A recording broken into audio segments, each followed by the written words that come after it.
So good morning everyone. Let's discuss Tungaw. Tungaw is a chant-free verse by a bereaved person or his representative beside the corpse of the dead. No definitely meter or rhyming scheme is used. The person chanting is freely recites in poetic rhythm according to his feelings, emotions, and thoughts. It is personalized and usually deals with the life, happenings, and sacrifices of the dead, and includes apologies for his misdeeds. Sa madaling salita, ang Tungaw ay isang panaghoy na karaniwang inaalay ng isang nagluluksa o ng kanyang kinatawan sa tabi ng labi ng namatay. Wala itong tiyak na sukat o tugma at malaya itong binibigkas ayon sa damdamin at emosyon ng nagluluksa.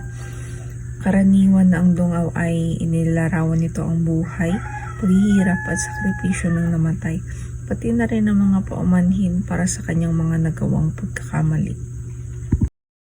Good day everyone, I am Ibigla Saliwa Marcena and this is the Tungaw.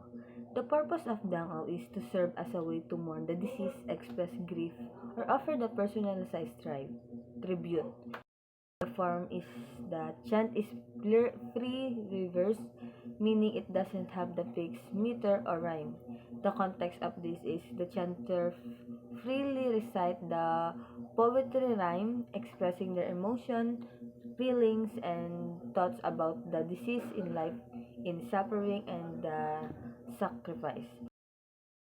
Personalized is the Tungaw is highly reflecting the uniqueness of relationship between the chanter and the deceased.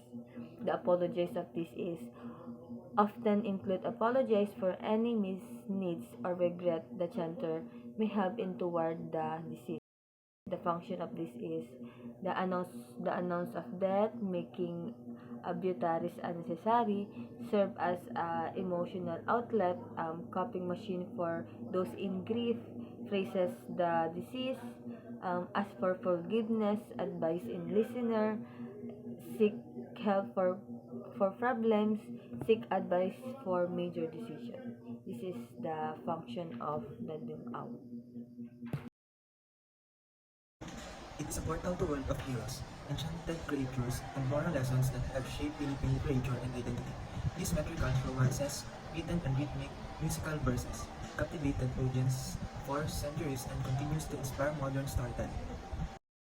So, what is awit ng korido?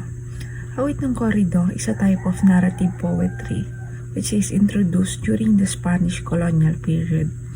It follows a structure from 4-line stanza or quatrains with 12 syllables per line, set to steady rhythm and making it easy to sing or recite. This poetic form was used to tell tales of knights, noble quests, love, and fantasies, themes that resonate deeply with Filipino audiences. So, here's the example, the magic of storytelling.